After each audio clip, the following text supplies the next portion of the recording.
Rivers looking, gets it to Bryant. Bryant dribbling, has to put it up for the buzzer. Banks it in! He banks in the goal! The timeout. Decide not to use it. Curry, way downtown. Bang! Bang! Oh, what a shot!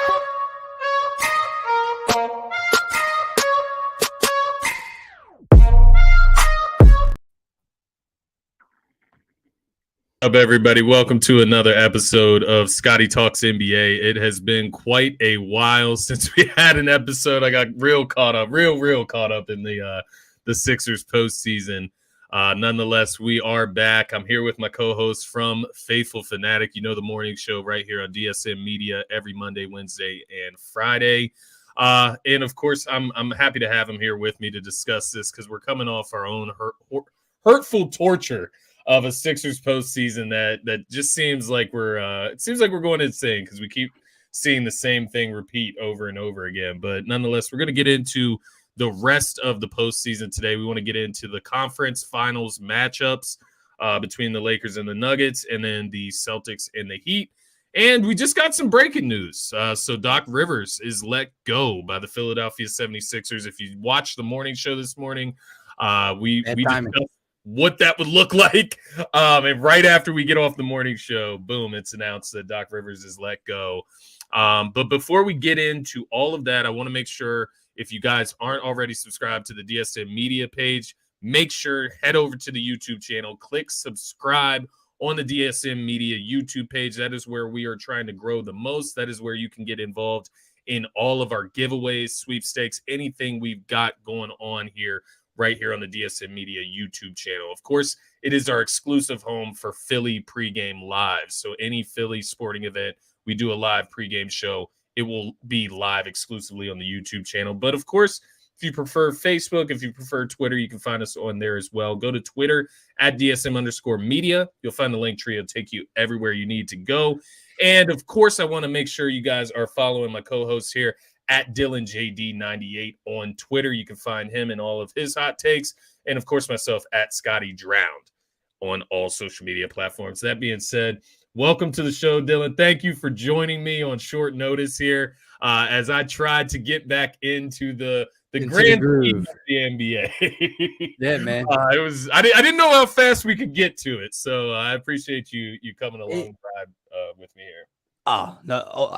As always, brother. It's always tough when your team gets bounced, especially in the fashion that the Sixers were disposed of by the Boston Celtics. So it's it's that fine line of being a sports fan and wanting to cover the games and talk about the games here and content wise, and on the other hand, you're like, do I even care? Do I even want to watch the rest of the NBA postseason? Of course we are, because we're sick that way. But when Game 7 ends, it's almost like you don't want to finish the journey of this long NBA season. But here we are, like you said, pretty exciting Final Four, right? You have LeBron and the Lakers taking on the 1 seed and Jokic and the Nuggets, and then over here, obviously two teams that the Sixers know all too well over the last half decade or so, knocking us out of the postseason a couple times, being the Heat and the Boston Celtics rematch from last year's Eastern Conference Finals. So it'll be interesting to talk about, man. But of course, that the Doc Rivers news,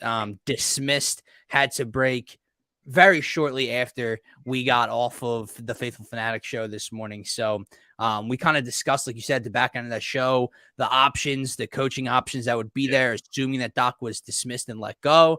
And then, of course, like 25 minutes after we get off, Doc Rivers is dismissed of his coaching duties. So we are on the hunt for a new head coach. Yes, we are. And it kind of feeds into the show today to get us started here. As Dylan just alluded to, Doc Rivers was let go, or in other words, fired by the Philadelphia 76ers. It's interesting because he had 2 years left on his contract, and you have to wonder how that financially is going to pay itself. Right. How willing they will be to give big money to a new head coach if they do decide to bring in one of the bigger names. But nonetheless, you look at Doc Rivers during his time here in Philly, and we're not going to spend too much time on this, just a precursor, guys. This is just a little glimpse into it. If you want to hear more about how we feel going forward, who we actually want to fill that spot, check us out tomorrow 8 a.m. Sure. Eastern Standard Time on DSM Media for the Faithful Fanatics morning show. We'll be right back here on Wednesday morning. But nonetheless, looking at Doc Rivers' time here, 3 seasons, 154 and 82 record over those 3 seasons. Best season obviously coming, I believe it was 2021. First season here, he was that would be the Hawks number 1 seed for us. But what came with that most success in the regular season came probably his biggest failure in the postseason with the Sixers, which was losing to the Atlanta Hawks. 20 and 15 in postseason overall with the Sixers. For me, Dylan, I want your instant thoughts on this, but I'll let you know where I'm at. This seems like more of a retroactive firing, and I get that word from my man Mark Henry. Shout out to him, because I agree with everything he said on Twitter in a tweet shortly after this happened. But it's not that Doc Rivers was fired for this season, right? Like, this was probably his best season coaching this team. He dealt with multiple injuries, even had Embiid injured in the postseason, still took the Boston Celtics to 7 games. But nonetheless, it felt like it was time either way, right? Like, it felt like it was a retroactive firing from previous failures that went along with this failure. Yes, it was another Game 7 loss for Doc Rivers, but nonetheless, it coincides with everything else that he failed along the way. Last season against Miami, year before that, obviously the colossal failure against the Atlanta Hawks. What are your instant takeaways, man? How are you feeling? Yeah, hear this news? I think this was the most clear and obvious move that was going to come, the most clear kind of first domino to drop for the 76ers. Hopefully pretty busy offseason. Could be a very drama-filled offseason, but we'll see as the summer goes on. But yeah, I mean, I think this was a long time coming. Obviously, you see the separation between management and the fan base. Obviously, like you said, I think Doc Rivers catches a lot of unfair flack from the fan base. I think those people that had made their minds up that they were not Doc Rivers fans, or they wanted him out, they didn't like the signing it from the get-go. They didn't like him after the first year with Boston and that Game 7 collapse. Yeah. They had already made the book was already out on Doc Rivers, right? And so forget the 154 and 82, 152 and 84 record. Great regular seasons. Forget all that stuff.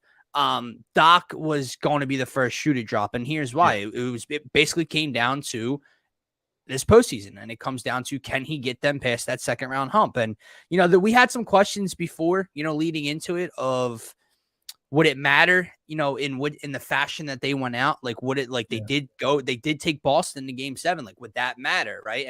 But then you see that the way the players, almost quit on their head coach, that kind of sealed the deal for Doc's fate. But I think it was pretty obvious that this was coming. And it's weird, right? Because Joel wasn't healthy. Joel had a grade 2 LCL sprain, but for the most part, we viewed them as fully healthy, right? James came into his postseason healthy. Joel, when he came back, in the last couple of games, didn't look like anything was really bothering him. He had removed that brace. So you look at it from that point of view, Doc got his full shot of running the show with the crew fully healthy. Wasn't able to do it. Obviously, we know about the Game 7 woes and the blown series leads in the past in his playoff history. And yeah, man, it's I can't say. You and I agree that with Sixers fans, Doc gets none of the credit for the wins, but all of the blame for the losses. Which again is unfair, and it's unfair criticism to him a lot of the times. Yeah. But I think there is something to be said for his relationships with players that I've heard speak in the media and on podcasts and on social media. I think there's something to be said. James Harden doesn't get a pass or an excuse for his series and the Game 7 that he displayed. But when you hear him come out immediately following Game 7 and ask what his relationship is like with the head coach, and he says, it's okay, I think that kind of tells you everything you need to know right there. So, yeah. It's funny you said we kind of didn't even look at it from that perspective, I feel, until these rumors started coming out. The Harden stuff after they lose Game 7. He says he's basically not coming back to Philly if Doc Rivers is the head coach. Essentially, basically lays it all out on the line there like that. And, it never crossed my mind that maybe they just quit on the head coach at some point, because I was just so focused so hard on, Embiid and Harden just like choking in the biggest Which moment. I would say doesn't give them a pass. Like that's not Right. a No pass reason for to them do to that, say, well, they didn't get along with the head coach, and the head coach did things they didn't agree with, so they gave up on them. Like that alludes to their poor character as well. I guess as a fan, and for me and you, it just kind of it gives you a sliver of hope for that new thing, that next thing, whatever head coach it is, that maybe they can get the most out of James and Joel, and maybe the offense will look different, and maybe they'll both love playing for it. Like, it just gives you a little bit of hope in such a dark time right now as a Sixers fan. It doesn't make it fair or right for Doc Rivers, because ultimately he did have his best season this year. He wasn't the reason they lost the series. Hell, you would probably argue Doc wasn't even on the top 5 reasons they lost the series. Yeah, I agree, man. I agree. You got to hold the players accountable at some point. And that being said, this signals another change under the Embiid era, under the process era with Embiid, I guess you could say. Can I say one thing? Yeah, of course. I sent you a tweet from my man Rob Lange earlier, and I could not agree with it more. Joel Embiid, whoever this head coach is, does not matter if Sixers fans agree with it, if Embiid had a say in it or not. This Joel Embiid is now officially on the hot seat. Not this season, but let's say the next handful of seasons, next 2 years, next 3 years. Because if it doesn't pan out with this next head coach, we know who it is. This will be the third coaching change, or third different coach of the Joel Embiid era. And if nothing changes, we've seen different teammates, we've seen different coaches, we've seen different GMs.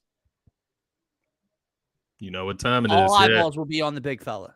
I'm with you. That's something to keep an eye on. Obviously, we'll be on top of the Sixers coaching hiring job over the next few weeks, of course, until that is settled and then ultimately decided on. We'll obviously dig into this a little bit more tomorrow on the Faithful Fanatics morning show. Maybe we can give our picks for who we want to be the new Sixers head coach. It's funny. As you were talking there, I was just looking on Twitter because I'm like, any chance some news could fall out, while we're on here. But nonetheless, I did see this tweet. Now, it was from earlier this morning, right around when we finished up. It's just something I guess I missed. But there was a report from Kevin McCormick. He reports for the NBA for Sportskeeda, 97.3 ESPN. Apparently, he reported that the Sixers are a team to watch for landing Damian Lillard this offseason if James Harden leaves in free agent. An NBA scout told Kevin McCormick. Lillard has pondered the idea of playing for Philadelphia before the scout added. So maybe another topic of conversation tomorrow for the show, Dame Lillard or James Harden. Yeah. Well, I mean, I think that is an easy decision. Clear and obvious. You could argue that at the trade deadline of when we acquired James Harden, that might have been the ultimate goal in Damian Lillard, the younger player. That's who I wanted. And obviously that wasn't really in the cards at the time. And then obviously Daryl's connection with James, and James, supposedly wanting to come here, but got derailed to Brooklyn first. Again, I'm not on the side of banging the table for James Harden to leave. Right. Because I don't know what the alternative is. But if you're talking like which guard would you rather have, which guard can more quickly bring this city a championship, it's Dame. So, yeah. Hey, I mean, is there any world where we can get Dame and Harden on the same roster like that? I have no idea how the money would work. Obviously, I mean, I have no idea. It would all come down to money because, Harden wouldn't be in any part of that deal. Obviously, right. Like they're going to want young assets. They're going to want cheaper assets. They're going to want draft picks, which I don't even know what our draft capital looks like. I'm going to have to look into that. Because I was in such a win now mode. I didn't even care about the future, but here we are. I don't know. I would say this. I would give you under a 2% chance of that happening. Yeah, I agree with you there. It's just funny, man. I was going through my head. I'm just like, God, we're already back to like hypothetical trades again. Yeah. Like, what is going on? All right, man. This is a good segue to the next segment on the show. As I mentioned, we obviously had the Sixers letting go of Doc Rivers, but there are some other takeaways that we can certainly find within the first 2 rounds of the postseason so far. Man. So I'll throw a couple at you. I'm interested to hear what you got for me as well. But just a few takeaways I had. Obviously, we just went over what's next for Philadelphia. I think that's got to be one of the biggest ones from the first 2 rounds, them running into that brick wall in the second round once again. But some other teams that I'm looking at here. I'm looking at the Memphis Grizzlies. Obviously, they go out in the first round to the LA Lakers.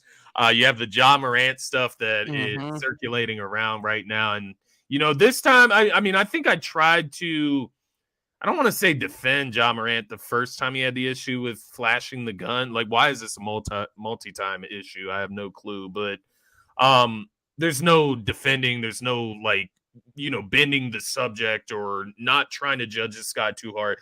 He's acting like an idiot, and there's no empathy for him, bro. There's I don't feel any type of way. When people talk about how many game suspension should he face? Some people have thrown out 25. Some people have said, double it from the 8 and go 16. And when they hear the 25, well, that's too harsh, man. I could care less if they said if they said a full season, if they said 41 games, if they said 25 games. Why should any of us feel bad for how harshly the league comes down on him? You were warned. You were told, you were punished months ago. A few months ago, you hurt your team by not being able to step on the floor with them because you wanted to go and be hood. You wanted to go back to the streets where, we don't really know his background, but from a quick Google search, doesn't seem like Ja's not even from there. Ja's not even from the streets. He didn't grow up in so he wants that. He wants to be fake, tough, gangster, tough guy, right? And flash it and flash some metal and flash his gun. And it's like, you already got warned. You already got punished. And you're that, I'll use the word, I'm sorry. You're that stupid. Yeah. You're that effing stupid to do it again and risk millions of dollars from just from your paychecks in the NBA, plus all your sponsors and your marketing and your ads and everything. You're risking everything. I don't want to hear that he's young. I don't want to hear it's the day and age of social media. I saw some former NBA players on social media, blame why is everyone always recording him? Why he needs better friends so that don't record him all the time. Friends, come on. Why does Ja feel the need to pull out a gun every time someone car with his friends? Why is that like an urge? Like I'm listening to NBA YoungBoy. I gotta pull my gun out. Like, dude, I don't understand it, man. Like, I don't have any. I didn't grow up with that empathy. either. But I don't feel bad for him at all. I didn't grow up, anywhere near it either. So I loved what Stephen A said, because when it's just common sense. And Stephen A made a great point of him growing up around, in the streets and in those areas, and kind of like, there's nothing real street dudes hate or despise more than guys like dudes that made it, dudes that didn't grow up in that area, in the streets, that made it, and they want to risk it all to act hood and to act street. Doesn't make sense, man. Something wrong with him. You know what I mean? There's something wrong. Maybe there is something wrong with the people around him. I'm not going to give blame to anybody but Ja Morant, though. This is on him. You got to be smarter than that. Kwame Brown said it best. Kwame Brown's a funny guy.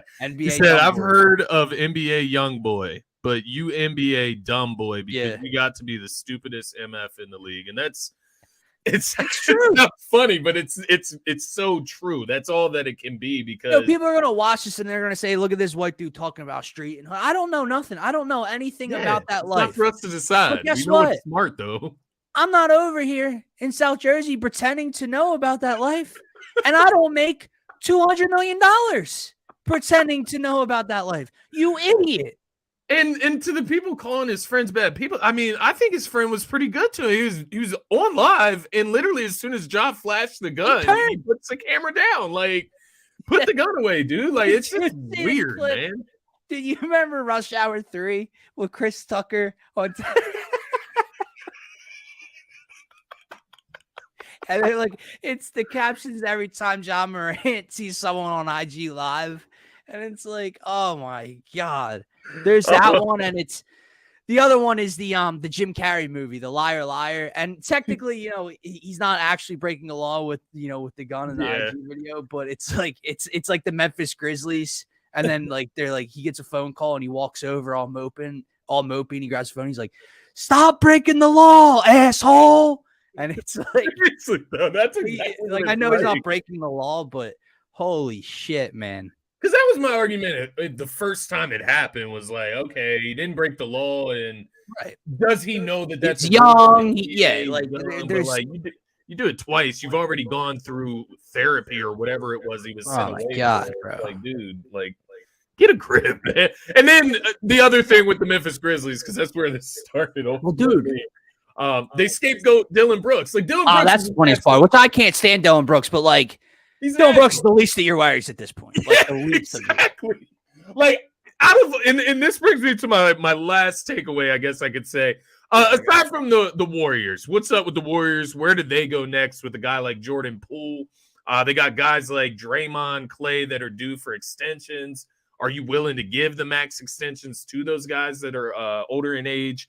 That would be the other team that I'm looking at. But the other trend that I'm looking at from the first two rounds are just the head coaches kind of being scapegoated. Right now, you can take that word and use it however you want. You can not use the word scapegoated, but ultimately Monty Williams taking the blame in Phoenix, Mike Budenholzer in Milwaukee taking the blame, and then you even have the likes of Nick Nurse.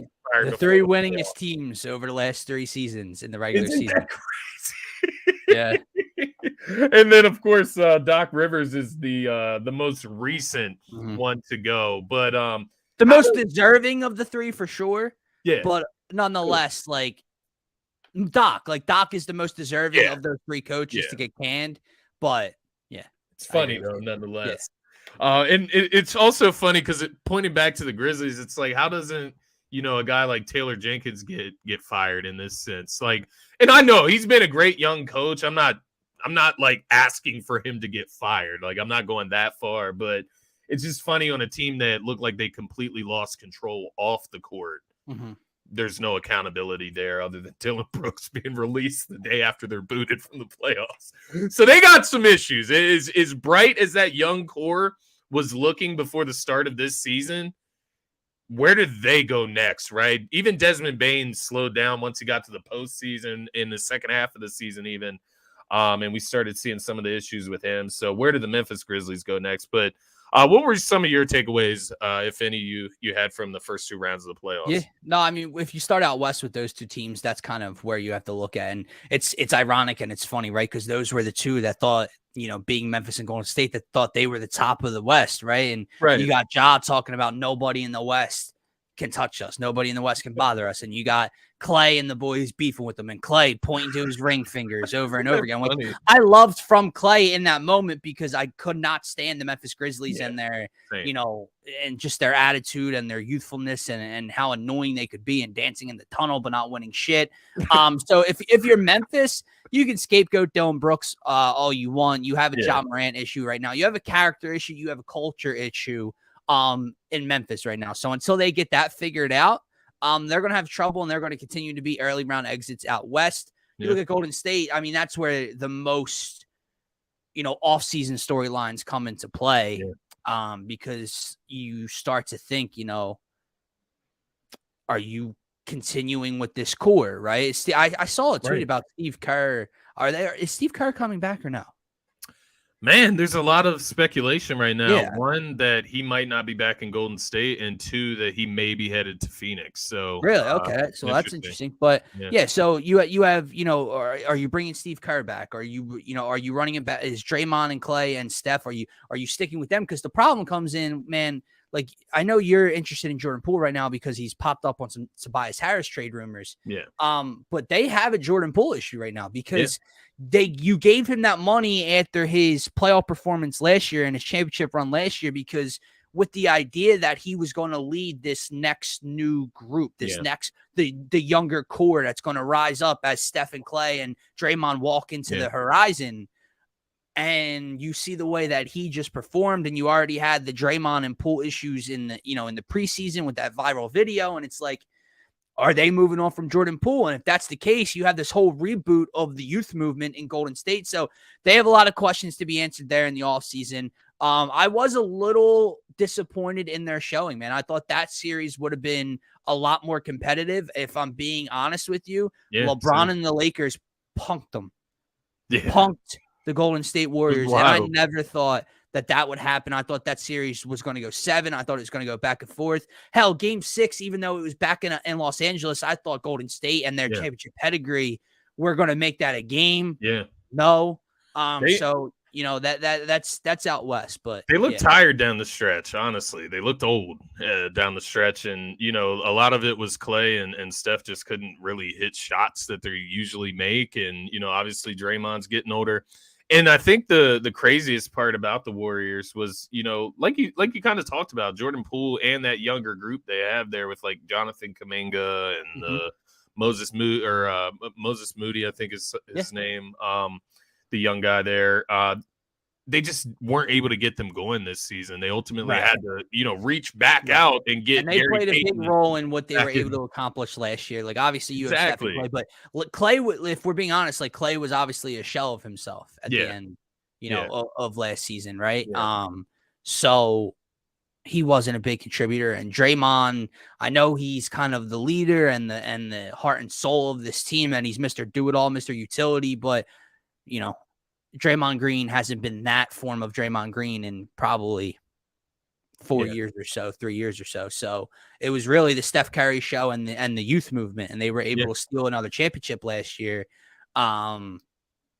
But I would agree. And then, just to bring it back over to the East to about the Sixers, obviously you have the Sixers being one of the biggest storylines, blowing a 3-2 lead against Boston. They win game 5 on the road and they become the odds-on favorite to win the NBA Finals along with the Denver Nuggets, and then literally have one of the worst implosions and collapses I've ever seen a Philadelphia sports team have. So the Sixers are big.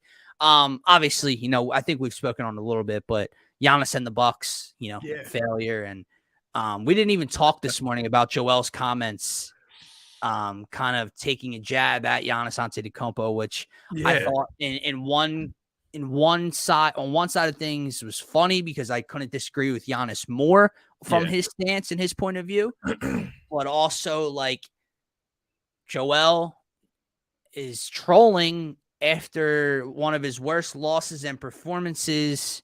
And Giannis has a ring in this time span, and Joel hasn't been out of the second round. So I didn't love the comments there, jabbing at Giannis.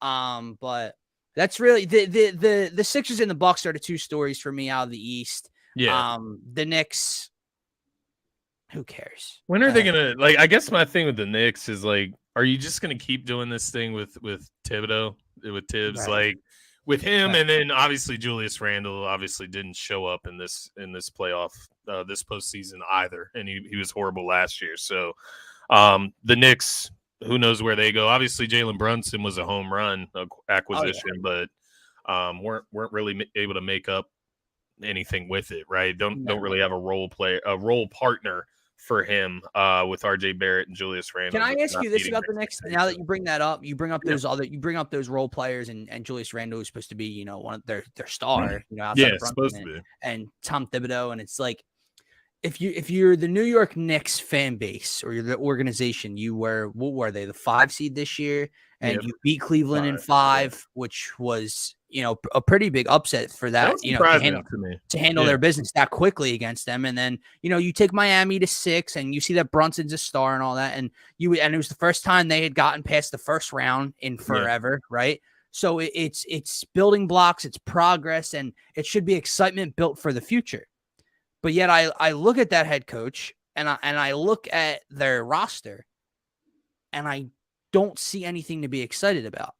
Yeah. You have Jalen Brunson. You have Jalen Brunson, and you have the world's most famous arena. That's what you have to maybe draw in some help in the offseason. Like Josh Hart, Villanova boy, him and Brunson, right? We know them solid. Yeah. Really? Right. Josh Hart is your starting 2 guard. And does that look like over a full 82 game season plus the postseason? Julius Randle cannot be a building block on your team. RJ Barrett, no. Obi Toppin, Yeah. I mean, serious. They Grimes is a gotta, cool piece off the bench, can shoot a little bit. I mean, they gotta come on, bro. try to move some of those pieces for a better piece, like Right. a road dog for Like Jalen Derrick Rose just sat on the bench the whole, the Very whole playoff odd. run. Like we'll see. Evan Fournier, he was another guy that just sat on the bench getting paid, decent money. RJ Barrett still hasn't come to fruition, obviously. So I think, you gotta, if you're the New York Knicks, you gotta try to move Julius Randle and maybe package him with RJ Barrett to get something in return to go alongside Jalen Brunson. But as we know, there are not a ton of options available out there, as far as stars, and especially ones that are going to be sent to New York. I don't think anybody's handing New York Knicks any favors. So it's interesting, though. You look at this first 2 rounds of the postseason, and a few surprises, I would say, and then a few, kind of expected in a sense, right? When you look at the road that they took, but to your point about the New York Knicks, it's interesting as we get into this Boston-Miami series, for them to go out and beat the Cavs, but then lose to the Knicks or lose to the Heat in the second round.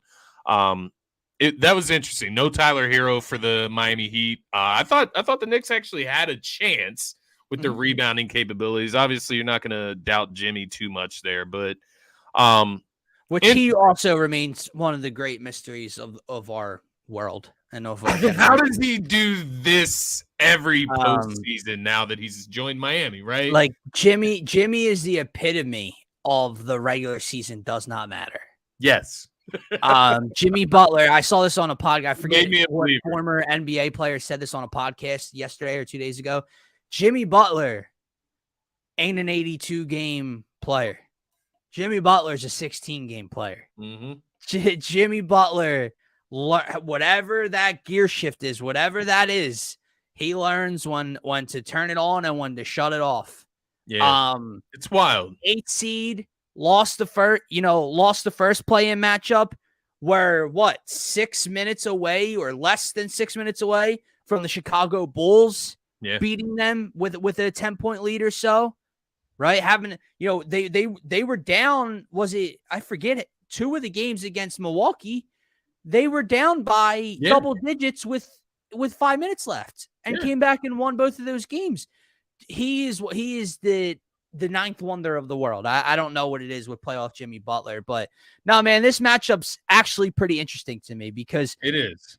I think there was a lot of talk, especially internally with us and the Sixers fan base. So kind of like that respect. And while we want the Sixers to take advantage of this opportunity to win and close out Boston, we also recognize how good Boston is. And I think a lot of people were under the assumption that the winner of this series would probably be the favorites, meaning the Sixers and the Celtics, to go on and win the NBA title. And I think that's still true and fair. Yeah. But I saw a lot of flaws within this Boston Celtics roster and style of play at the moment. And they are deeper than Miami. They are more talented than Miami. They have more star power than Miami. They have home court. Tyler Hero's still going to be out. Boston is rightfully so the favorites. But that style of basketball, and I hate the term heat culture. It pisses me off, but it's real. And Eric Spoelstra might coach circles around Joe Mazzulla to keep Miami viable in the series. If Miami can muck these games up and play more physical than Boston, I know Boston has those fake tough guys. We know Marcus Smart all too well. Yeah. We know what Al Horford tried. No. Miami actually has some guys that can bang down low with you. If Miami can muck this up and be physical and beat them on the glass and beat them out, with steals and in transition, I think the Miami Heat can actually make this a damn good series. Yeah, no, I agree with you. Ultimately, you look at this matchup, they ultimately matched up last postseason as well. And Boston was able to beat them in 7, 4-3, obviously. Came down to Jimmy Butler missed 3. It was just short, and it ultimately ended the Miami Heat season. But I'm with you, man. Jimmy is an incredible player. And, the reason that it's interesting, that comment about he's not an 82-game player, he's a 16-game player. It's so true, and it's so rare that you're able to do that because if you look at it from the outside looking in, obviously I didn't watch a bunch of Miami Heat games this regular season because, quite honestly, wouldn't be that interesting. They weren't playing that well. Jimmy Butler wasn't playing very often. He was very beat up this season, according to the injury reports. So when you say that, it's interesting because what that does is that gives the Miami Heat, the rest of their team, time to gel, figure out what they're good at, figure out their roles on the team, what they can contribute, what they can add once Jimmy comes back. Jimmy is so good, so well-trained, so self-trained, right, that he can come back after even missing a lot of time in the regular season, turn it on in the postseason, and be an MVP candidate in the postseason. It's ridiculous. I mean, dude, look at what Kyle Lowry has brought to the table for them this postseason. Kyle It Lowry, is some Heat stuff, right? It's the Miami on Heat. his way out of the league in the regular season because of how beat up and slow and how bad his shooting numbers were. And I mean, he just comes off the bench and is that pesky, annoying bucket getter for them that you saw 2 years ago. It's weird, man. It's honestly weird because I even have seen him several times be able to drive to the rack. Like, he's not just limited to a shooter at this point in his career, which is still weird because he's a guy, he looks out of shape, right? Like, he looks out of shape, but he wouldn't take a shirt off next to Jimmy. Right. Exactly. But he still is able to get in the lane, use his big old donkey in the back, and get buckets. Create separation. He's able to create that separation, man. It's interesting. And I do agree with your point. I think, you look at Miami and you look at Boston coming out of that series with the Sixers, and Tobias Harris, what he had to say about the Sixers, said they were just still lacking mental toughness. Well, it's not something that the Miami Heat are lacking. And, if the Boston Celtics come out and play the Miami Heat like they played the 76ers, now, mind you, I would argue the Sixers are better than the Miami Heat. People can slap me across the face on Twitter. No, they are. They would have been favored in the Eastern Conference Finals had they won. I think so, too. So, I do think they're a better team, but are they mentally stronger? Are there stars, right? Their star, Jimmy Butler. He's going to show up. We don't have to worry about Jimmy showing up in a game 7, right? He's going to show up in these games. So I think that's the other side of it with Miami. You can almost you trust Eric Spoelstra a little bit more. You trust Jimmy Butler a little bit more than some of the stars the Celtics ran into in the second round. And if the Celtics ultimately play the way they played against the Sixers, where for the majority of that series, Jason Tatum was not great, right? He was not good. He shot the ball really bad throughout most of that series up until the end of it. So they come out and play like that, they will get punched in the mouth by the Miami Heat. What I'm interested to see with this series ultimately, and the difference from them playing last year in the conference finals, no PJ Tucker on the Miami Heat, right? And we know he helped us out with guarding Tatum, guarding Jaylen Brown, taking one of those assignments, and obviously Tobias takes the other. Now, Jimmy, he's obviously a great defender. He can guard one of those guys. And then you're going to have to use the likes of a Caleb Martin, a Max Strus. Who are they going to throw at the other wing is where I'm interested. We know how Boston's role players or other guys, right? They get heavily involved. They're able to contribute. But I feel like Miami's can do that too. They're not as renowned and well-known as the Boston Celtics other guys, but they, in their own right, in their own suit, are very good. We saw that last year firsthand in the postseason. Max Strus, Gabe Vincent killed us. Yeah. So nobody to sleep on there on the Miami side, I feel. Yeah, no, I think a big part of this series is Miami's ability to hit shots. I think shot making plays a major factor in this series because the Miami Heat over the course of the regular season were one of the worst teams shooting the ball, especially from the perimeter and the 3-point line. And we know, again, all too well what the Boston Celtics like and can do from deep, and the spurts and the runs they can go on. God, sorry, I'm getting flashbacks to Sunday afternoon. Yeah. So I think if Miami hits one of those cold streaks and it allows Boston to get out and run and do what they want to do, those will be the games Miami's in trouble. If Miami is locked in defensively, Miami's hitting the glass, being physical, and they're able to hit timely threes, I think the Miami Heat can be very competitive in this series because I think Eric Spoelstra is a top 3 coach, maybe a top 2 coach in the association right now. You could make the argument he's the best. It's out there. As you were saying that, I was thinking, like, in my head, right. I think off the top of my head, I would have said maybe Steve Kerr in that combo, but you look at well, I mean, your mind goes to Pop, right? But if you're talking competitive, like coaches on competitive teams right now, it's Eric Spoelstra, I think by a long shot. And then you have Joe Mazzulla with his inexperience and his issues and the Boston Celtics internal issues. So it'll be, it's going to be interesting. It's going to be like a battle of wills, right? Like which team can stick together longer? Because you saw when the Sixers were able to divide Boston a little bit, there were some internal issues. There was some beef with their fan base, and back and forth. And it's like, Miami's going to stay tight knit. And it's like if Jimmy can find a way to breach the system, can crack in, right? Yeah, it might be interesting to see what they can do. But ultimately, God. Oh, I was just gonna say, I look at it this way: if the Miami Heat are somehow able to win one of these first 2 games, that's when the series gets real. It's a lot different than the Sixers winning the first game, right? I think if Miami's able to pull one out in Boston to start this series, things could get real sketchy for the Boston Celtics. I agree.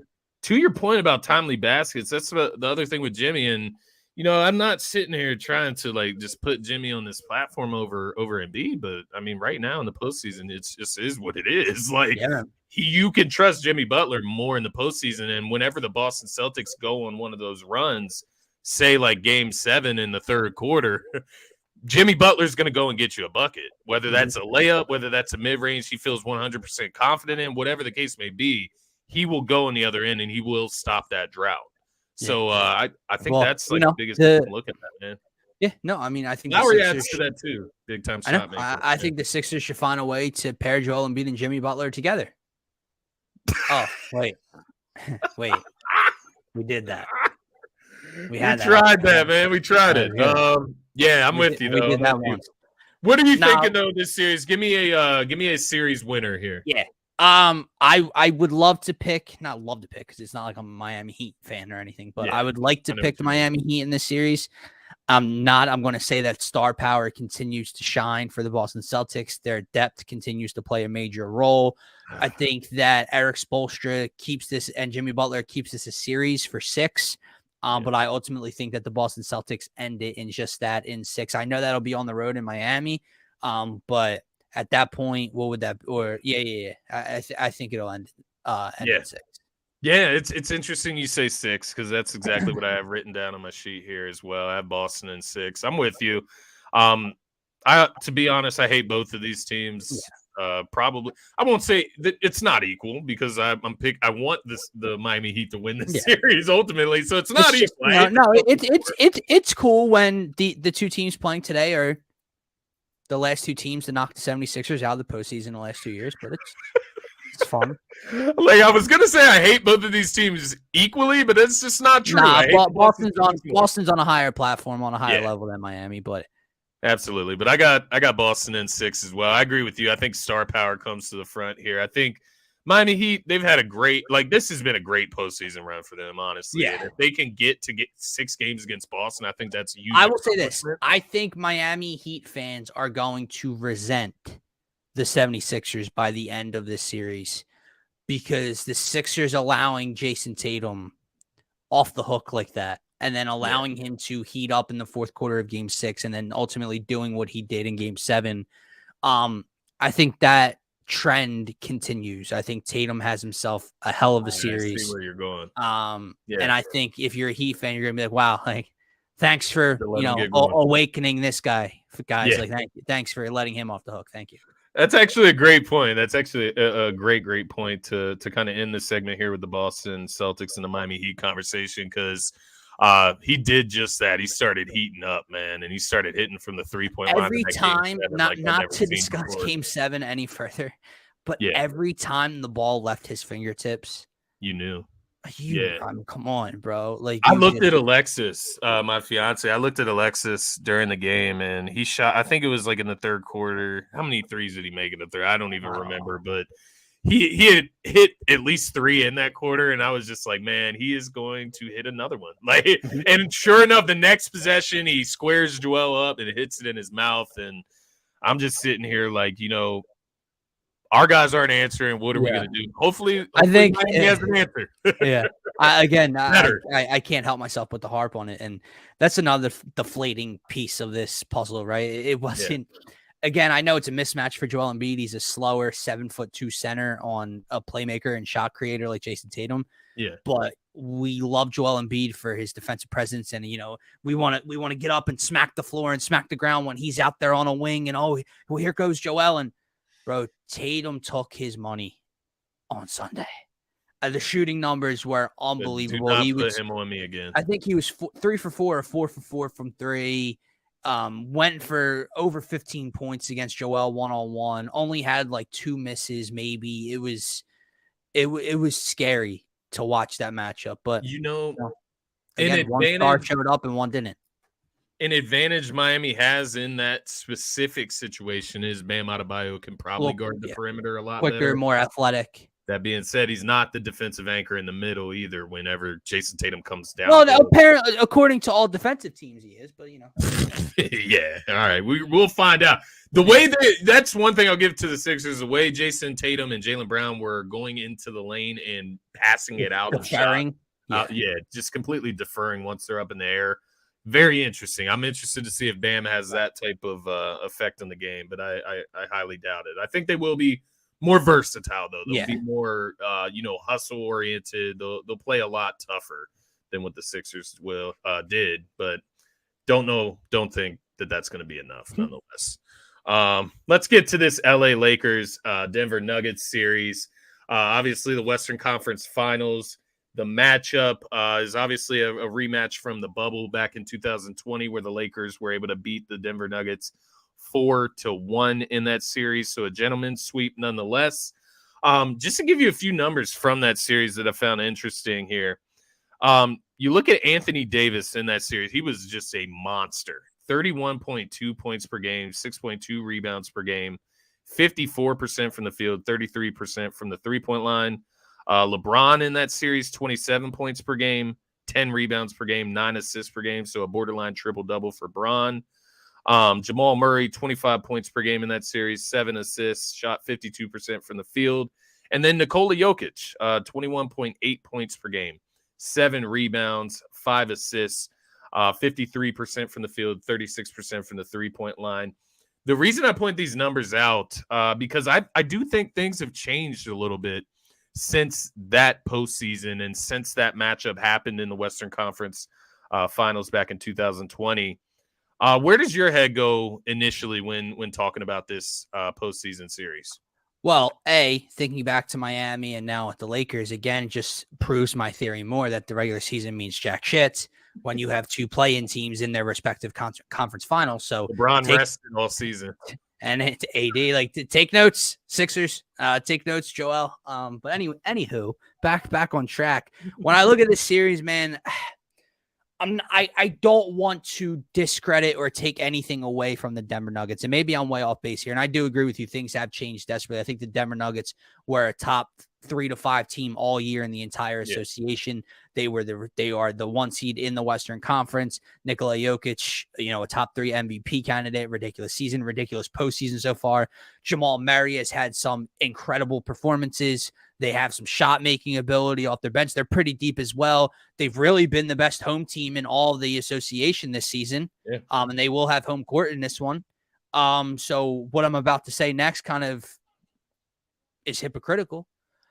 There's few guys that I refuse to bet against when it reaches a certain point in a season. I know where you're going. And my thoughts on LeBron James in terms of all-time list, in terms of GOAT conversations. Like he's not my GOAT. He's has his flaws.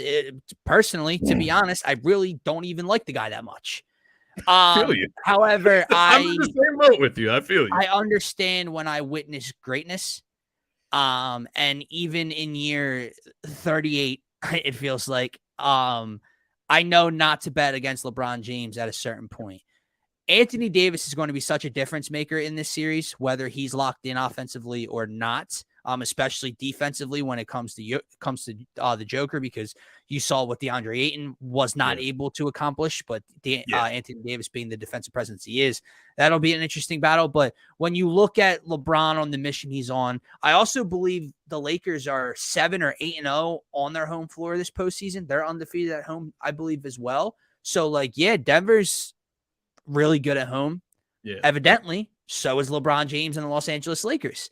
Yeah. And when you're talking about a top 2 player of all time looking for another ring, when you're talking about his running mate who, when healthy at his peak, is still considered close to a top 5 player. Now, he has his injury concerns and he has his ticker concerns at times and, his motor concerns. But if he's locked in, and then not just that, the Los Angeles Lakers had the most impressive trade deadline of the entire NBA. They are deep,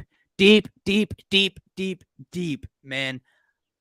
I like the Lakers in this series, Scotty, and kind of by a lot.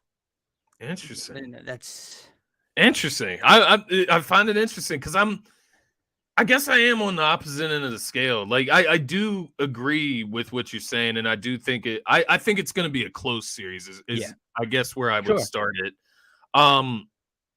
The differences that I look at in this series compared to previous matchups, right? The first thing is AD's presence on offense specifically. He still has the same defensive effect.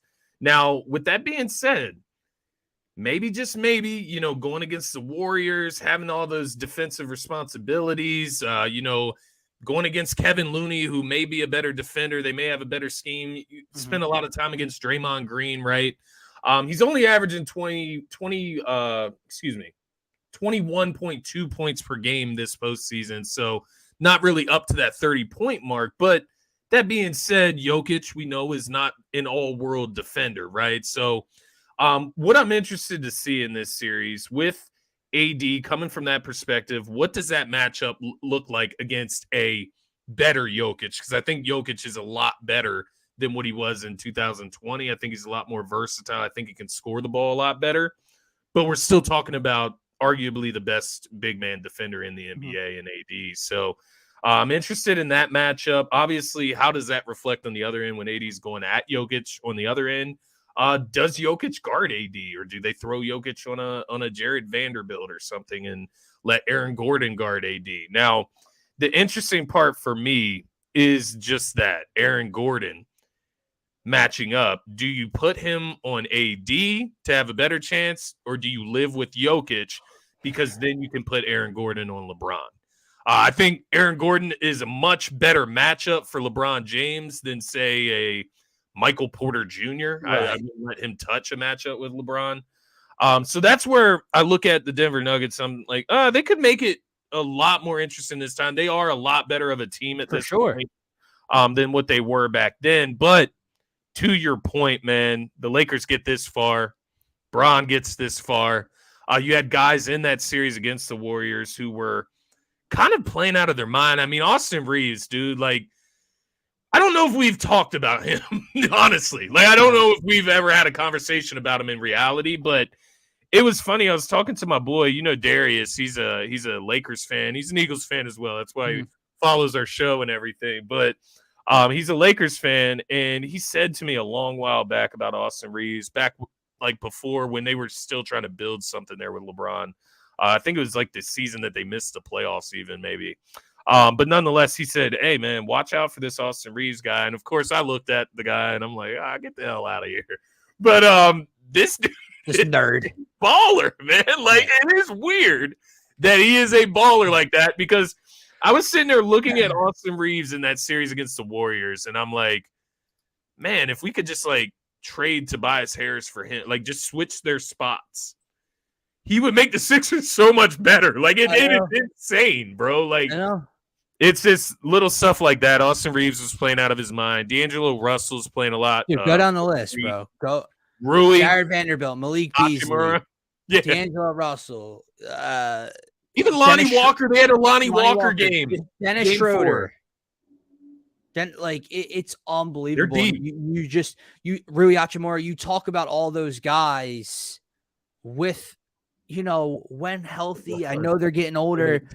Potentially the greatest duo in the game right now when they're both locked in, and I'm assuming they're going to be as locked in as their bodies will allow them to be at this point. So to me, that's the only question mark I have about the Lakers is what does AD and LeBron's bodies allow them to do in this series and moving forward towards the finals? If they are well rested enough through the regular season to finish off this journey, the Los Angeles Lakers are going to be a problem for the next couple of weeks. Yeah. If there's concerns with Anthony Davis, again, we're not going to get into it, but I mean, Jesus Lord, the dude got taken off on a wheelchair. Whatever. Sidebar. Yeah. But yeah, if their bodies allow them to compete at the highest level and they're healthy, and they're locked in, I like the Lakers in this one. Listen, I'm not going to say anything ridiculous, but picking them in 6 allows me to pick the Game 6 winner to be at home compared to the Eastern Conference Finals. So I'll go with Lakers. I'll go with Lakers in 6 in this one as well.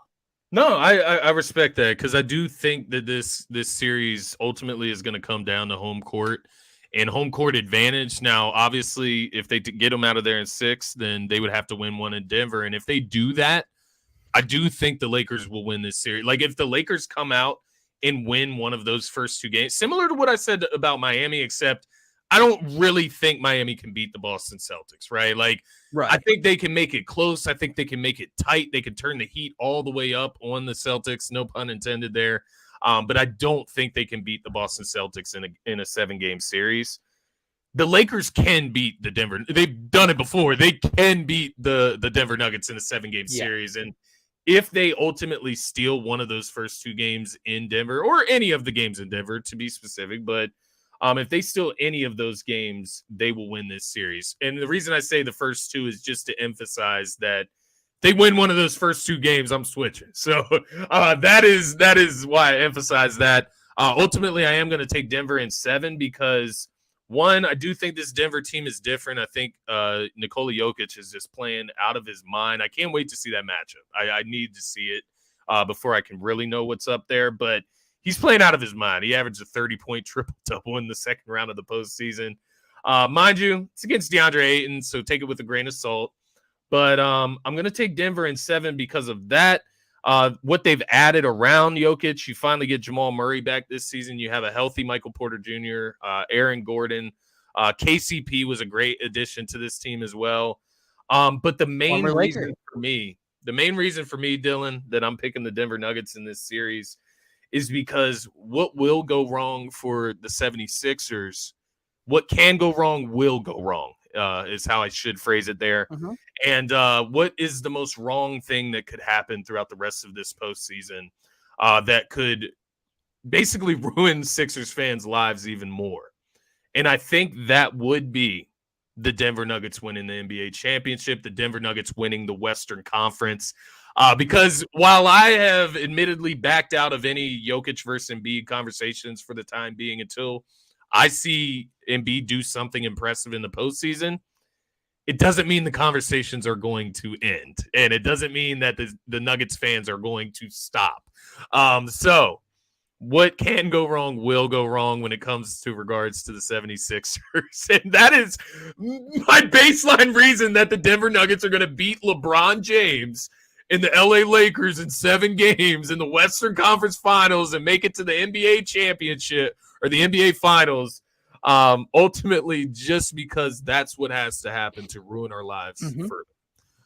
So there's my rationale. It is a very fair point, man. And normally I don't like to join my fellow Philadelphians in Negadelphia world, but I have to admit I'm around the corner. I'm not far off. So Game 7 did a total on me, man. It did a number on you, boy. I hear you, man. Let me ask you this: who do you want to win the most out of these last 4 teams? If you had to pick one team? Oh boy, wow! Who would bother you the least? There are reasons to hate each and every one. Absolutely.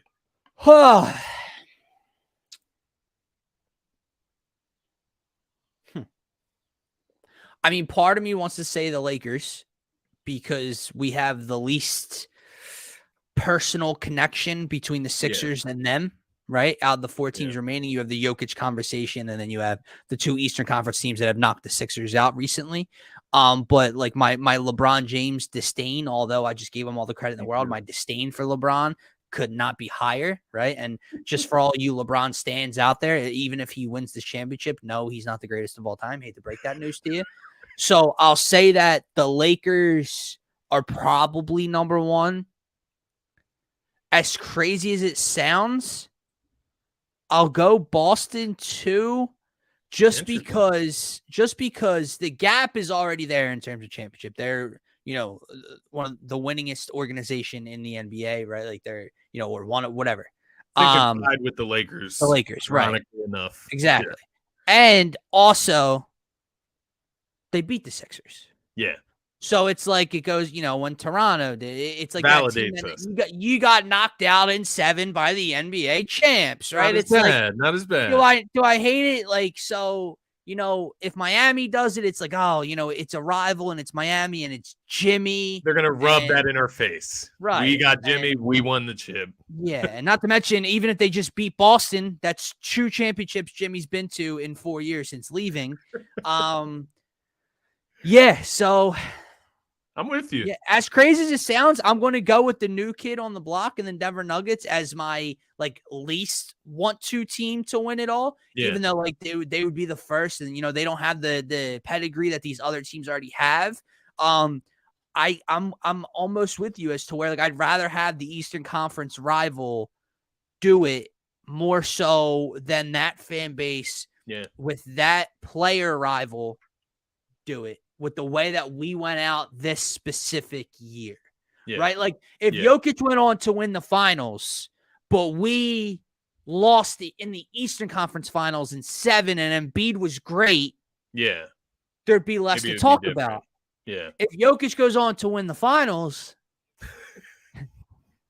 and Embiid scored 15 in a game 7 in round 2 in the same year. Well, now that conversation is on max volume, and you can't ignore it, and you can't even really defend them at this point. So, that's where I'll go. I will go Lakers 1 in terms of who I want to win it, I guess. Lakers, Boston, Miami, Denver. I feel you. The thing with Denver, man, if we just didn't have this rivalry between Jokic and Embiid, it would be Denver easily for me, because I feel that Lakers, Heat, and Celtics fans, I feel like they're just spoiled, and they always get to see their team competing for major accomplishments. But nonetheless, the Denver Nuggets fans have been kind of spoiled in the last few years as well. Well, not just that, but I think there's I do hear you. We hate those spoiled fan bases, and especially with them being rivals themselves. But I'd rather a team that already has a ginormous gap between us enlarge that gap rather than a team rather than the team that can't really talk over us too much right now, maybe by a little bit winning one, because then it's now we have to get one to even the playing field with them, where it's if Boston wins it, doesn't really make a difference between their legacy and our legacy. I'm with you. I would probably put the Lakers number 1, just like you said, no ties there personally. Least personal, Just don't like the Lakers just because they're like the Cowboys of the NBA, and I don't like LeBron. Well, most of them are Cowboy fans, by the way, Scotty, if you didn't know that. Yeah, exactly. No, but the Cowboys fans, they're migrating over to the Warriors apparently. So that's interesting. It's good for them. I wasn't hip until this postseason, but they picked the wrong side in that one as well. So, nonetheless, I'm with you. I would, if I could make my personal pick of who I want to win the chip, I would have to go with LA, although it completely drives my LeBron non-GOAT narrative down. Nonetheless, those are our picks. We got the Lakers for Dylan in 6 in the Western Conference Finals. I have the Nuggets in 7, although if the Lakers win one of those first 2, you better hold me to that. I am flipping. Boston and Miami. I do have the Boston Celtics winning that series in 6, as well as my co-host here, Dylan, has Boston winning in 6, despite Miami's toughness. Guys, that's going to be it for this episode of Scotty Talks NBA. I appreciate you, Dylan, for standing in with me here today and helping me out. We had to work our way out of this rut, but I think we're back in a content creating groove. So now we'll be back tomorrow morning. What'd you say? That it's therapeutic. You don't want to get on. You don't want to talk about it. You don't want to think about it. But once you do it, it's like, all right, it's let it all out. my chest. Maybe I could joke about it some, but yeah. Yeah, we'll joke more and more about the Sixers. We'll play ourselves more and more as the offseason goes on for them. But that is going to be it for this episode of Scotty Talks NBA, guys. Make sure to give my buddy here a follow at DylanJD98 on Twitter. You can find me at Scotty Drown. And, of course, be sure to subscribe to DSM Media on the YouTube channel. That is where we are trying to grow the most. That is where we are trying to establish our community. That is the easiest way for you to get involved in the show. So make sure that you're commenting on the YouTube channel. Hit the subscribe button and turn those notifications on. That's going to be it for this episode, guys. Have a great rest of your evening there. Peace. Can't say go Sixers. Season's over.